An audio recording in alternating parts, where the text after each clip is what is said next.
Welcome to Ink and Insights, where we explore the thinkers and ideas shaping our world today. In this episode, we are joined by Veena Najibullah. Veena is a co-founder and CEO of the Center for Strategic Statecraft, an independent non-partisan policy institution focused on strengthening Canada's capacity to think and act strategically in a more competitive and uncertain world.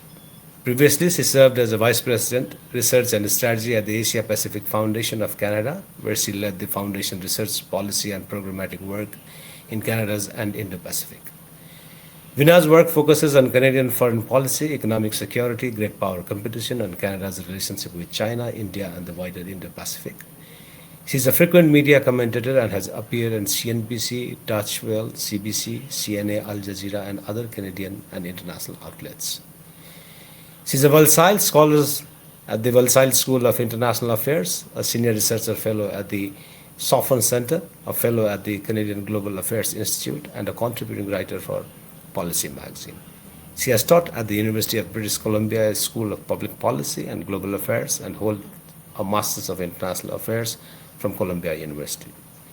In today's episode, we'll discuss Canada and middle power diplomacy that will include Canadian foreign policy, the concept of middle power, Canada's Indo-Pacific strategy, and the country's unique approach to migration and multiculturalism. Veena, welcome to Ink and Insights with Sumit Sharma Samir. Thank you so much, Sumit. Pleasure to be here. Veena, Canada's global role is under renewed focus these days. How do you define Canada's place in today's shifting international order?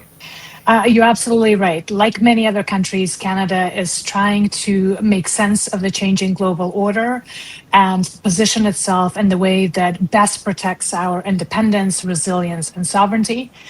Canadian Prime Minister Mark Carney has made a big speech at Davos, which I think became a global sensation in part because he was able to capture the mood of the moment and name what a lot of other leaders were feeling as well in terms of the rupture that's happening in the global order. Because of the policies emanating from Washington and President Trump, but also because of the changes in the way that China is also asserting himself in the global scene, as well as, of course, AI and technology. There are many disruptions, and I think it would be fair to say that his message very much resonated. But for a country like Canada, it also presents a real challenge because historically we have been fully aligned with Washington and with other Western powers.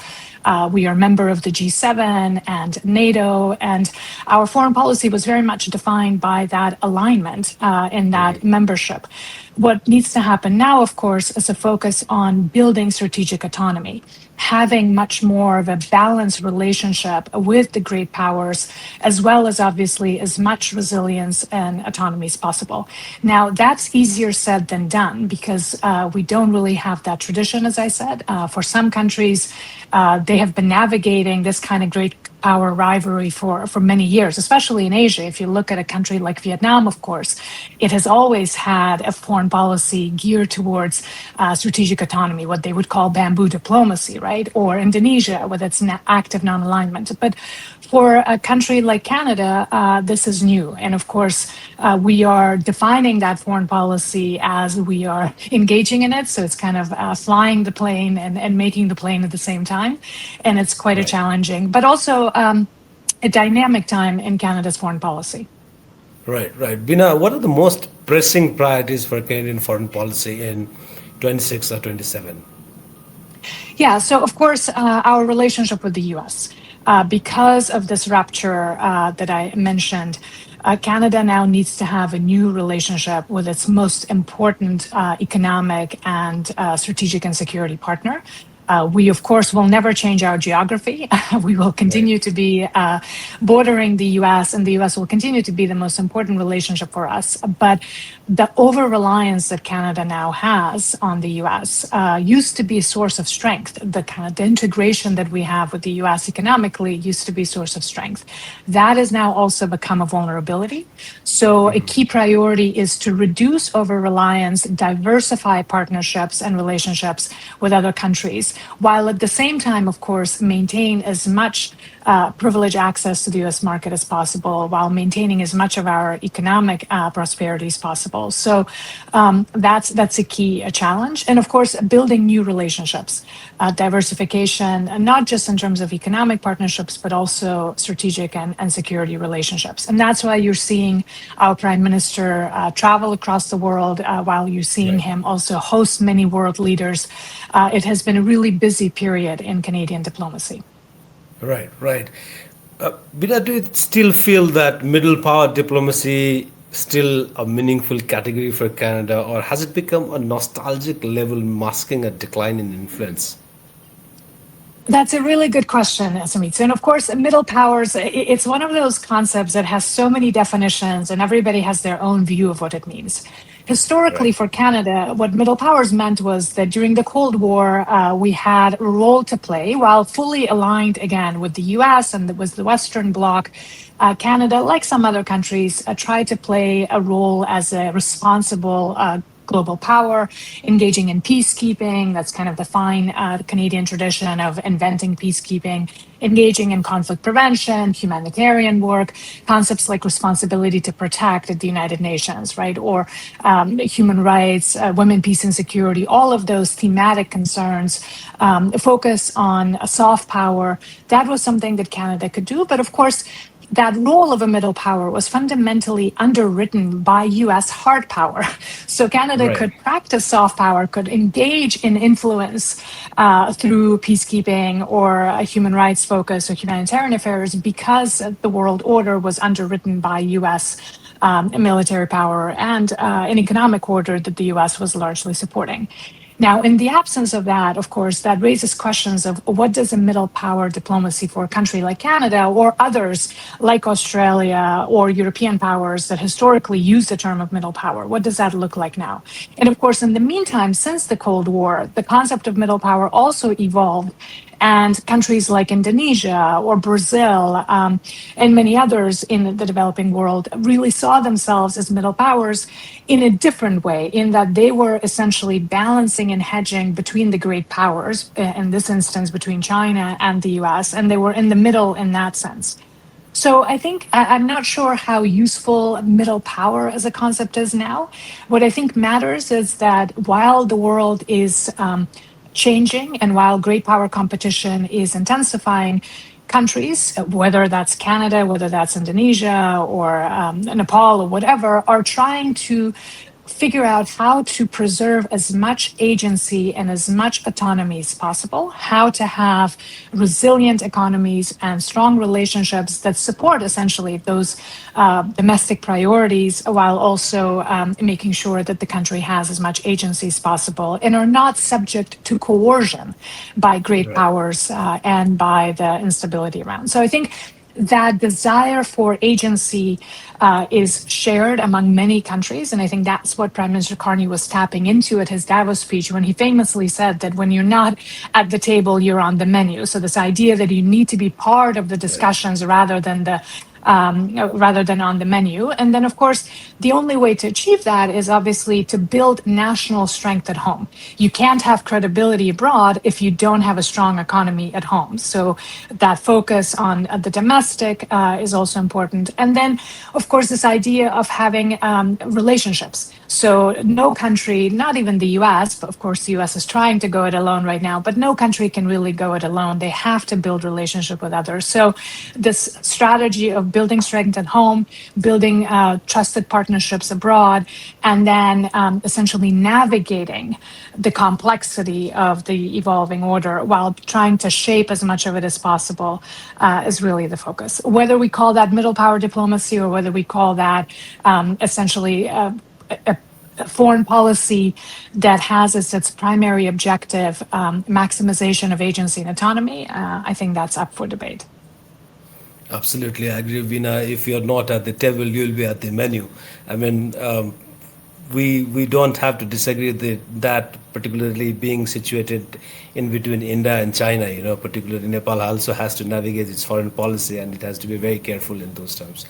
So, what is Canada's vision for its Indo-Pacific strategy, and how does it differ from other Western approaches? Yeah, so that's a good question. And of course, our desire to do more in the Indo-Pacific predates the current crisis in the world order and predates the sort of most recent articulation of Canada's foreign policy by our Prime Minister. It comes really from the understanding that Canada, as a Pacific nation, has to also be more involved in the Indo-Pacific region, in Asia, that our prosperity and our security depends on what also happens in this most dynamic part of the world. So as a result of that, in 2022, in November of 2022, Canada issued its Indo-Pacific strategy. It was at a time when a lot of countries, as you mentioned, were developing their approaches to the Indo-Pacific. They were making their own pivot to Asia, if you will. So Canada's was part of that tradition. For Canada, I think what was different was that the focus was much more on economic relations, on taking advantage of economic opportunities, of building partnerships to help Canada export more of its natural resources to the region. So, for example, since that 2022 Indo-Pacific strategy, we've also seen a couple of major developments. One of them being that we now have LNG Canada, which allows us for the first time to get Canada's LNG resources to Asia. We also have a new pipeline, TMX, that allows us to get Canadian oil to the region. So we're seeing a lot more Canadian exports to the Indo-Pacific. We're also seeing a lot more Canadian presence in the region. So many more offices, many more businesses, many more trade agreements that are being concluded. So we just signed one with Indonesia, for instance, a comprehensive economic partnership with Indonesia. We're currently negotiating one with ASEAN, the Association of Southeast Asian Nations. We're negotiating a comprehensive economic partnership agreement with India, for instance, as well as one with Philippines. So there's a lot of activity in the region, and the focus has very much been on this deepening of economic partnerships.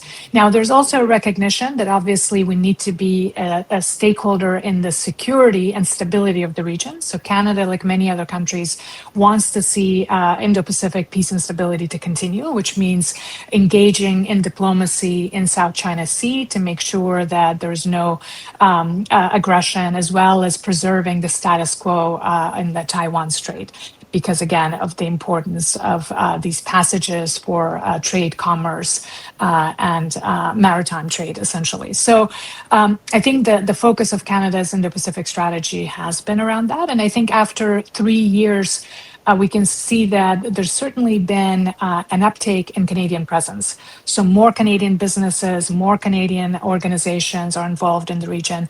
But we have a long way to go. As much as we say that we are a Pacific nation, I think it would be fair to say that historically we've been much more focused on the Euro-Atlantic, on our relationship with the US and our relationship with Europe. So we still have a lot of work to do to raise awareness in Canada about the region, to really make sure that our presence, our increased presence in the region turns into real impact for Canadians as well as for folks in the region.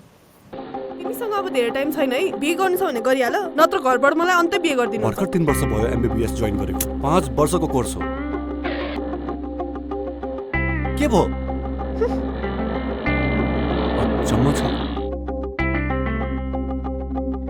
Excuse me sir मेरो 5 वर्षको course 3 वर्षमा सकाउन मिल्दैन get out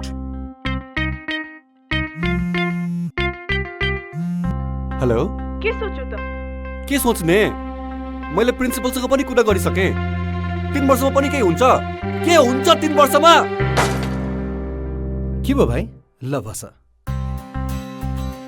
Sauji एक cup chia कसले भन्यो 3 वर्षमा केही हुँदैन भनेर यो हेर एलआईसी नेपालको धनवृष्टि योजनामा 3 वर्षमा पैसा फिर्ता हुन्छ ए हो र जीवन बीमाको साथमा धनवृष्टि 3 वर्षमा एलआईसी नेपालको धनवृष्टि योजना LIC Nepal Bina, as you just explained, it looks to me that Canada's Indo-Pacific strategy promises both economic engagement and security leadership. But isn't there a risk it's too ambitious for Canada's actual capacity? I mean, It depends. Of course, Canada is a G7 economy. We do have a lot of capacity. And I think if we are to deploy that strategically, we can absolutely achieve the objectives of the strategy. And like I said, even in the first 3 years, um, the strategy has translated in a lot more presence and engagement with the region. And it will take time. It's not something that can happen overnight. And of course, we do have to prioritize. The Indo-Pacific, the way Canada defines it, includes 40 different countries. And of course, not all 40 of them will have the same strategic importance to Canada. We would not have the same complementarities and the same kind of opportunities. So I think there is a need to prioritize among the Indo-Pacific relationships, but also to link what we're doing in the Indo-Pacific with what we're doing here at home, and also what we're doing, obviously, in our partnerships with Europe and our desire on the international stage. It's difficult to carve out the world into these neat geographies, right? So our greater engagement in the Indo-Pacific makes our diplomacy stronger with European countries as well, right? Because they're also interested in the Indo-Pacific. And we're increasingly hearing our prime minister talk about the need to link different theaters. So, for instance, he has one proposal about creating a deeper linkages between the CPTPP, so the economies that are part of this trade pact, the Comprehensive Progressive Trans-Pacific Partnership Agreement, with European economies, right? European Union, in this idea that while both U.S. and China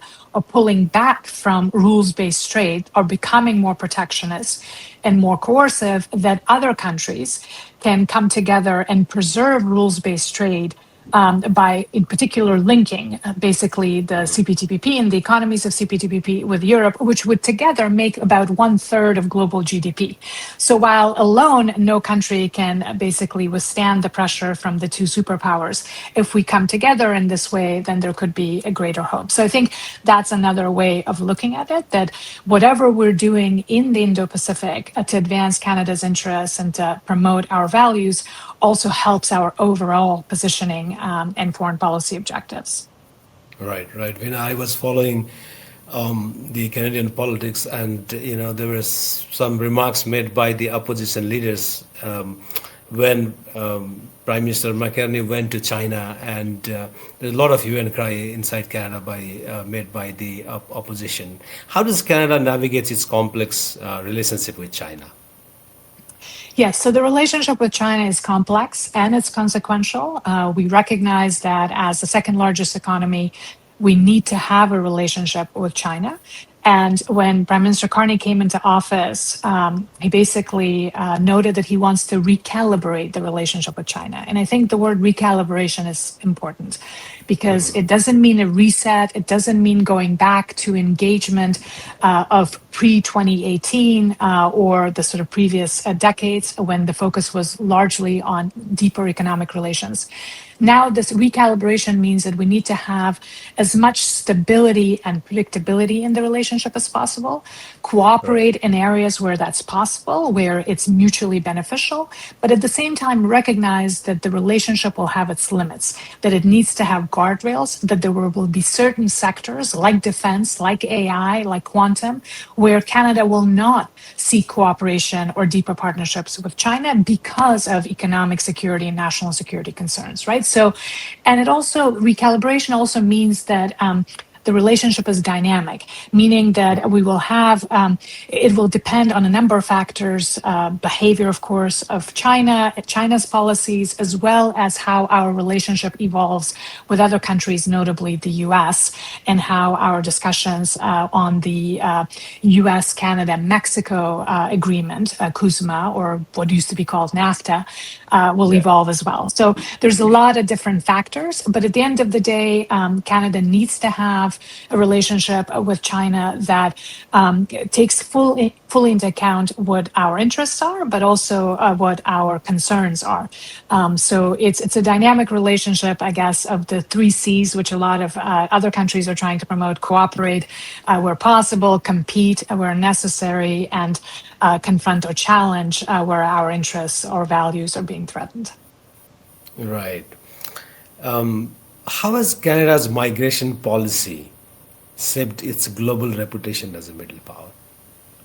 Yeah, so Canada for a long time has enjoyed a reputation of a country that values pluralism, values multiculturalism. We're a country of immigrants. Many Canadians trace their heritage to a lot of places in Asia, of course, in the Pacific, but also Europe and throughout the world. So we very much are a country that is very proud of our history when it comes to multiculturalism, but also very aware of the assets that our diversity represents. So we were talking about the Indo-Pacific strategy, and of course, a lot of that strategy also rests on fully harnessing the capabilities of our diaspora community. So when it comes to engagement, let's say with Indonesia or with Southeast Asia more generally, we're now really drawing on the expertise of Canadians with linkages, with linguistic know-how and capabilities from those countries. So I think historically we've been very much a welcoming country. Like in so many other places, though, I think some of that is now being challenged because of cost of living concerns, inflation concerns, housing pressures. And I think over the last few years, our immigration policy, we had a few challenges, particularly when it comes to foreign students. There was a real surge in foreign students and a number of permanent residents in Canada. And that has, again, led to some recalibration, if you will. So some changes to our immigration policy which is still taking shape. That's not fully in place, I think, to speak more honestly. And there have been some concerns that the number of immigration has risen too fast. So we're hearing some of those voices, some opposition concerns about government policies on immigration that have been too lax. But I think on balance, though, when I look around, especially when I look at European countries or even the US, in Canada, the debate on immigration is still very positive. I think majority of Canadians still see immigration as an important source of strength, of economic opportunity for us as well. And I think you'll continue to see that moving forward as well. Right, right. Canada celebrates multiculturalism at home. I mean, I have personally Yes. experienced that as well. But abroad, does this identity translate into genuine diplomatic leverage, or is it more of a branding exercise? I mean, it's an interesting question. So I think historically it has helped. And I think historically Canada certainly has been seen as being in greater solidarity with countries in the global majority.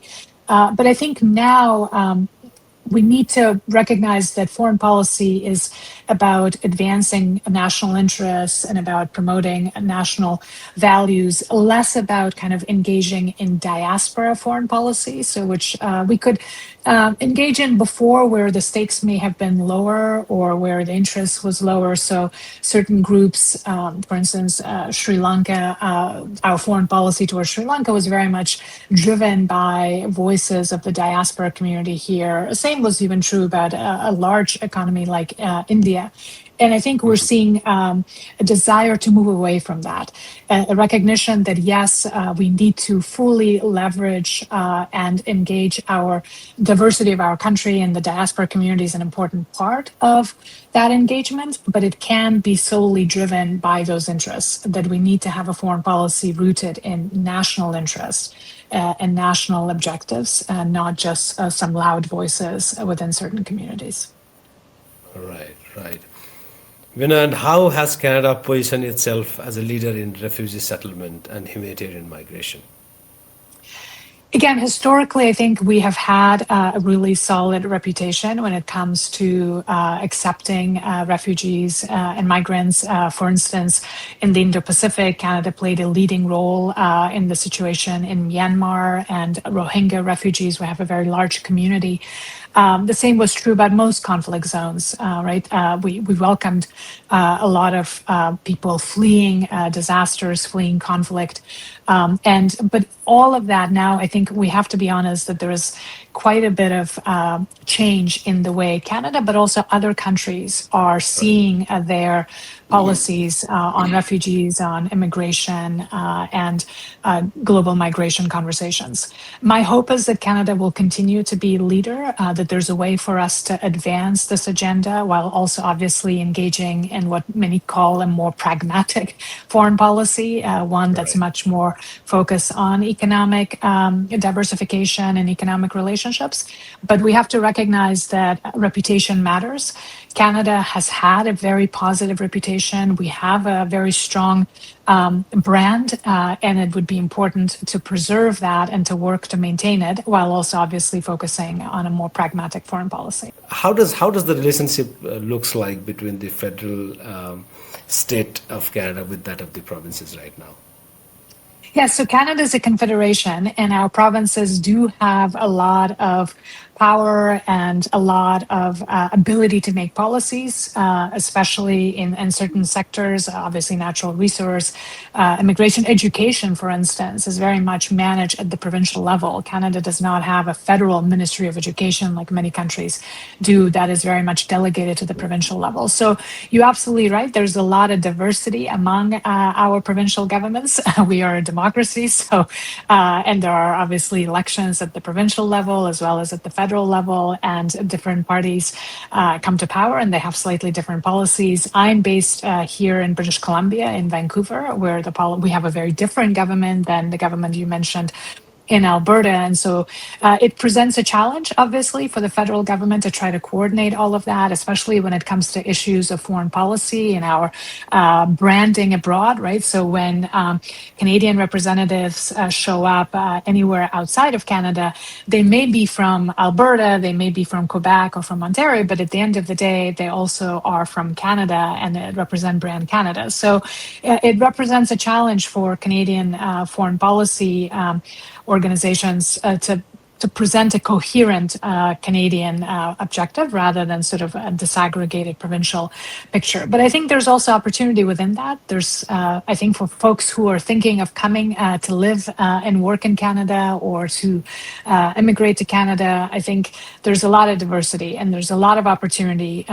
For example, you mentioned Alberta, and Alberta is now one of the leading provinces when it comes to renewable energy, to quantum, to AI, and when it comes to cost of living. It's a better place than many other locations within Canada. So I would say that yes, you have to kind of, when you look at Canada, you do have to look at the local level as well as what Ottawa is saying in terms of policy. But at the end of the day, that could also create opportunities. Right. Veena, we look the way Canadian politics evolve from distance. So our perception may not be as accurate as what's happening inside. But the way the Liberal Prime Minister Mark Carney has carried himself, we are really fond of him in terms of the way he have pitched his ideas at the global stage and portrayed himself as a leader. We wish a very successful tenure for him, and I'd like to thank you very much for your time. We had a very wonderful discussion on Canadian foreign policy. Thank you so much for the invitation. And I have to say, Sumit, that our Prime Minister is enjoying popularity at home as well. He has very strong approval ratings. And I think while it will be a challenging year ahead for him, because now that he's in the second year, it's always easier when you're first year. It's kind of the honeymoon period for any new politician. But the second year is where you have to really deliver on your vision and your objectives. And I think that's the focus now for Canada, is to capitalize on this moment of opportunity. I think you're right to say that there's global interest in Canada and what Canada is trying to do. And for us, Canadians, we need to capitalize on that global interest and make sure that we deliver both for Canadians, but also for our global objectives. Thank you so much, Veena. Thank you.